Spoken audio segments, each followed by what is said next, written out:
नमस्कार मित्रों, आप सभी का मेरे चैनल पर स्वागत है। आज जो मैं टॉपिक लेकर के आया हूं वो बहुत ही इंटरेस्टिंग और डिफिकल्ट है, जिसका नाम है जनरल थ्योरी ऑफ रिलेटिविटी। ये वही थ्योरी है जिसने world famous scientist Albert Einstein को the great and genius Albert Einstein बना दिया। जब world famous scientist Arthur Eddington से एक बार इंटरव्यू में पूछा गया कि आप मात्र उन 3 साइंटिस्ट में से एक हैं जिन्हें थ्योरी समझ में आती है, तो उनका जवाब था कि वो तीसरा व्यक्ति कौन है। इतना डिफिकल्ट सब्जेक्ट आज अपने 95 इयर्स के बाद लाखों लोगों को समझ में आता है। लेकिन बात यह है कि क्या आपको ही समझ में आता है? अगर नहीं तो चिंता की कोई बात नहीं है। मैं आपको बहुत ही सरल और देसी भाषा में इसे समझाने वाला हूं, तो मेरे साथ बने रहिए इसे समझने के लिए। मैं इसे 5 भाग में क्लासिफाई करूंगा इस कोर्स को, जहां पे सबसे पहले हम समझेंगे कि एक्सक्लरेशन और ग्रेविटेशनल फील्ड में इक्विवेलेंस क्या है। उसके बाद हम बात करेंगे कि कैसे ग्रेविटेशनल फील्ड के अंदर लाइट रे बेंड करती है।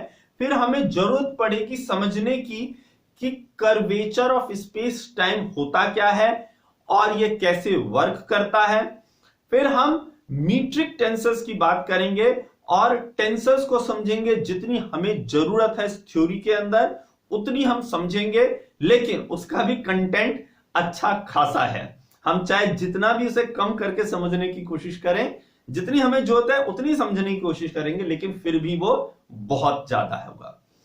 और फाइनली हम बात करेंगे टेंसर कैलकुलस की, जो रियली मैं बहुत आसान बना के आपको समझाने की कोशिश करूंगा, लेकिन उसके बावजूद भी वो बहुत टफ है अपने आप में। आइए तो अपनी सीट बेल्ट बांध लीजिए। जिस जर्नी में हम निकलने वाले हैं वो इंटरेस्टिंग तो है ही, साथ ही साथ बहुत टर्बुलेंस वाला भी है। आइए, और मैं एक चीज और आपको क्लियर कर दूं कि मैं मान के चलूंगा कि आपको स्कूल लेवल की फिजिक्स क्लियर है। अगर कहीं भी आपको डिफिकल्टी होती है तो आप मेरे वीडियो लेक्चर्स को रेफर कर सकते हैं, और अगर किसी टॉपिक में मेरा वीडियो लेक्चर इस समय अवेलेबल ना हो तो आप कमेंट बॉक्स में लिख सकते हैं। मैं आपके लिए उस टॉपिक पे जरूर एक वीडियो लेकर के आऊंगा। तो समझते हैं सबसे पहले कि एक्सक्लरेशन और ग्रेविटेशनल फील्ड के बीच में इक्विवेलेंस किस तरह से है। तो सबसे पहले हम बात करते हैं न्यूटन सेकेंड लॉ की, जो कहता है F equal to M A, where F is force, M is inertial mass and A is acceleration. दूसरी तरफ अगर किसी भी फील्ड की बात की जाए, सिर्फ ग्रेविटेशनल फील्ड की बात नहीं है, चाहे इलेक्ट्रिक फील्ड हो, मैग्नेटिक फील्ड हो, उसका एक्सप्रेशन हम इसी तरह से लिखते हैं। तो चूंकि ग्रेविटेशनल फील्ड मास के ऊपर डिपेंड करता है, तो हम क्या लिखेंगे, F is equal to M G, where F is gravitational force, M is gravitational mass and G is gravitational field. अब कई स्टूडेंट्स को यह डाउट होता है कि ये जो एक्सप्रेशन है वो न्यूटन सेकेंड लॉ के बेस पे लिखा गया है। ना बाबा ना, ऐसा कुछ भी नहीं है। आपको बहुत मिसकंसेप्शन है अगर आप ऐसा समझते हैं। तो फील्ड के इक्वेशंस इसी तरह से लिखे जाते हैं, वो चाहे कोई भी फील्ड हो। अब फील्ड के ऊपर में मेरा वीडियो लेक्चर जरूर देखें, आपको एक मिसकंसेप्शन दूर हो जाएगा। तो ये 2 इंडिपेंडेंट इक्वेशंस है, ऑल्दो आई एग्री कि इनका जो फॉर्म है वो सिमिलर है। इसी फॉर्म का नाजायज फायदा जो है वो हम उठाने वाले हैं, और ऐसा नहीं है कि हम उठाने वाले हैं, एल्बर्ट आइंस्टीन ने ही इसका फायदा उठाया, और ये पूरा का पूरा इक्विवेलेंस प्रिंसिपल वहीं से निकल करके आता है। अब फोर्स चाहे ग्रेविटेशनल हो या ना हो, फोर्स तो पुश एंड पुल ही होता है। तो जो हमारा लेफ्ट हैंड साइड में जो F का टर्म है वो तो सेम हुआ। अब जब लेफ्ट हैंड साइड का टर्म अगर सेम है तो ऑब्वियसली है कि राइट हैंड साइड के टर्म सेम होंगे। इसका मतलब निकल के आया कि M A is equal to M G. Now M A में m जो है वो इनर्शियल मास है, और एम जी में जो m है वो ग्रेविटेशनल मास है। अब यहां पर में आइंस्टीन ने कहा कि इन दोनों मास में कोई डिफरेंस नहीं है, कोई खास कोई फर्क नहीं पड़ता। तो एक इक्विवेलेंस प्रिंसिपल बिठाया कि दोनों मासेस एक ही हैं। अगर दोनों मासेस एक ही हैं तो आप m के टर्म को कैंसिल आउट कर सकते हैं। तो हमें यहां से मिलता है A इक्वल टू जी, यहीं से निकल करके आता है कि एक्सक्लरेशन और ग्रेविटेशनल फील्ड के बीच में इक्विवेलेंस है।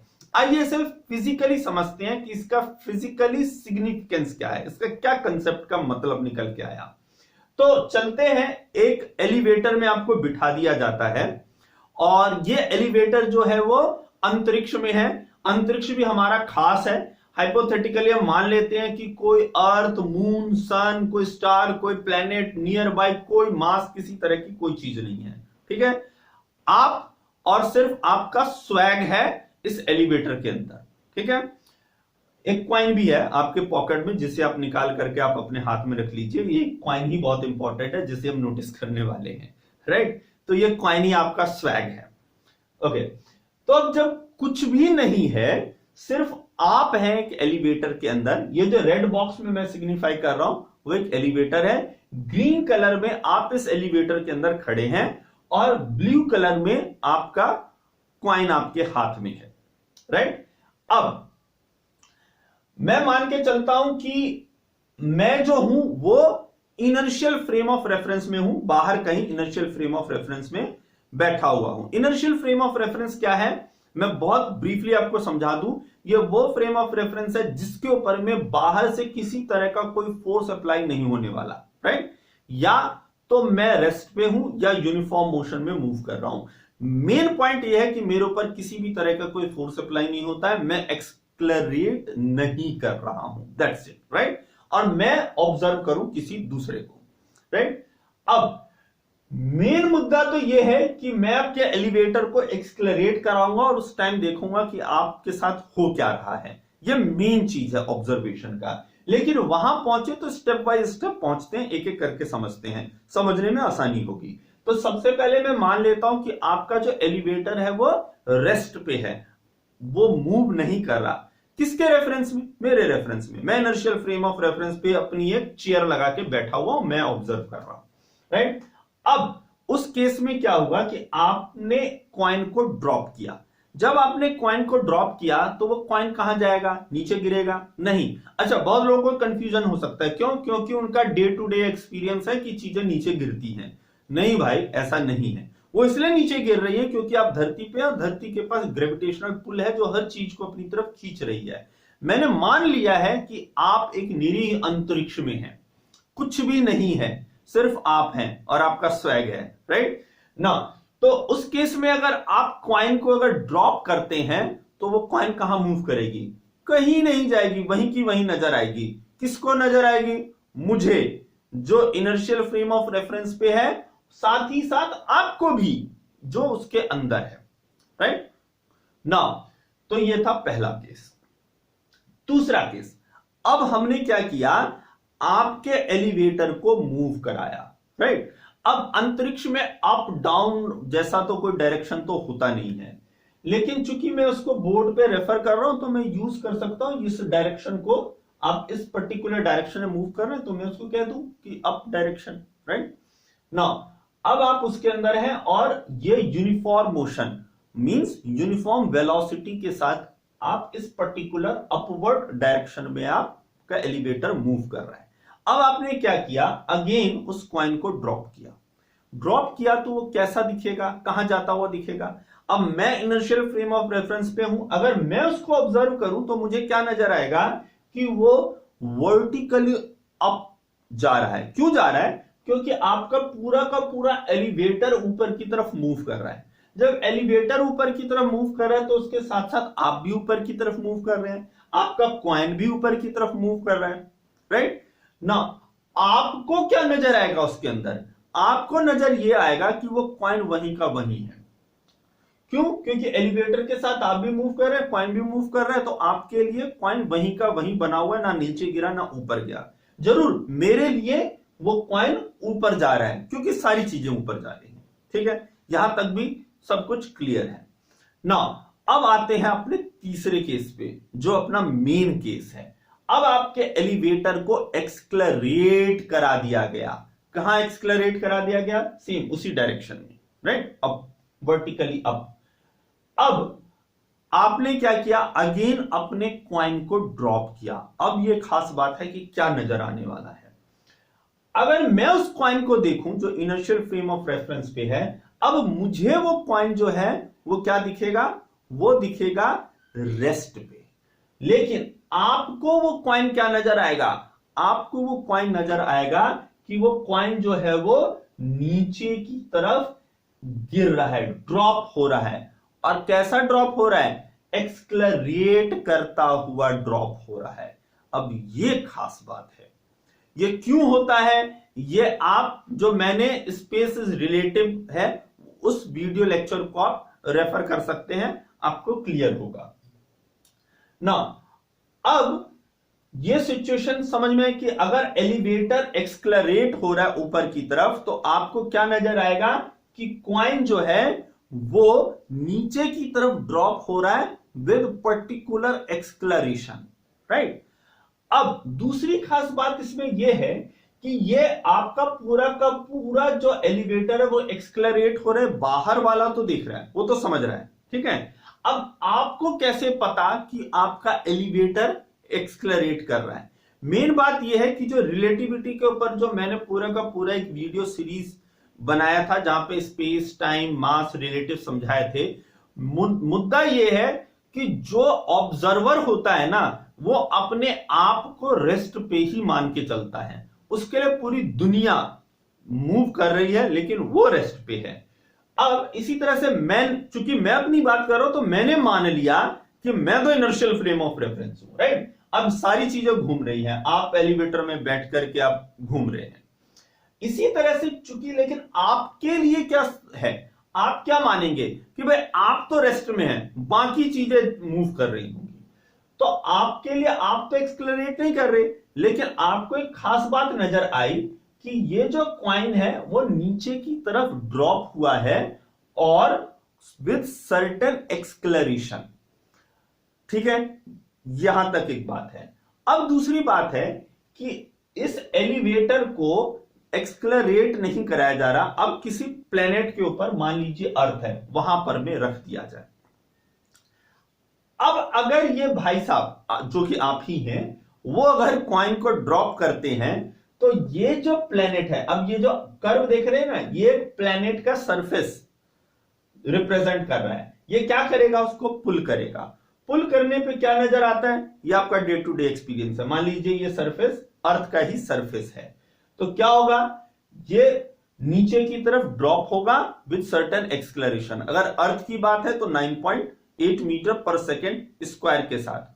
अब जब मान लीजिए स्पेस में जा रहा था तब ये ए की भी वैल्यू 9.8 मीटर पर सेकेंड स्क्वायर थी। दोनों केसेस में क्या आप इस बात को डिफरेंशिएट कर सकते हैं कि मैं कब स्पेस में मेरा एलिवेटर एक्सलरेट हो रहा था और किस केस में मैं अर्थ के ऊपर हूं, राइट। और तब जो कॉइन जो है वो ड्रॉप हुआ। दोनों ही केस में आप कॉइन के ड्रॉप होने को आप डिफरेंशिएट नहीं कर सकते, आपके लिए दोनों केसेस इक्विवेलेंट है। That is the meaning of acceleration and gravitational field being equivalent. अगर मैं रिपीट कर रहा हूं इस पॉइंट को, जब आप एक्सलरेट कर रहे थे उस समय पे कॉइन का ड्रॉप होना with certain acceleration value, and when you were at the surface of certain planet, let's say earth, उस समय कॉइन का ड्रॉप होना with the value of acceleration, certain acceleration, earth है तो 9.8 मीटर पर सेकेंड स्क्वायर है। इन दोनों कॉइन के ड्रॉप और उसके एक्सलरेशन में आप डिफरेंशिएट नहीं कर सकते। इसका मतलब हुआ कि ग्रेविटेशनल फील्ड और एक्सलरेशन इक्विवेलेंट चीज है, राइट। बहुत बड़ी सोच है, रेवोल्यूशनाइज करने की सोच है, राइट। इसी को आगे फर्दर हम लेक्चर्स में समझेंगे कि किस तरह से इसको फर्दर एक्सप्लोर किया गया। लेकिन आज हमने एक बहुत क्रूशियल बात समझी। क्या क्रूशियल बात समझी? क्रूशियल बात यह समझी कि न्यूटन के लिए जो ग्रेविटेशनल फील्ड, उसके लिए एक्चुअली फील्ड नहीं था, वहां तक वो फील्ड के नाम पर मैं नहीं पहुंचा था, लेकिन ग्रेविटेशनल फोर्स और वो सारी चीजें न्यूटन की दी हुई है। उसके लिए जो ग्रेविटेशन जो चीज थी उसको आइंस्टीन एक नए आइडिया से रिप्लेस करना चाह रहे हैं। क्या रिप्लेस करना चाह रहे हैं कि ग्रेविटेशनल फील्ड को हम क्या एक्सक्लरेशन से रिप्लेस कर सकते हैं। जिस एक्सक्लरेशन को हम जानते हैं, न्यूटन भी जानता था, क्या किसी भी ग्रेविटेशनल फील्ड की हम बात एक्सक्लरेशन की तरह कर सकते हैं। यह एक रेवोल्यूशनरी आइडिया है और हम देखेंगे कि किस तरह से आइंस्टीन ने उस पर वर्क किया और उसी ने इस जनरल थ्योरी ऑफ रिलेटिविटी को जन्म दिया। So thanks for watching this video, and if you want a great insight into this and you want to understand and explore more about this, so please do watch all my videos in this regard and do subscribe and share and like all my videos. So thanks once again for watching it.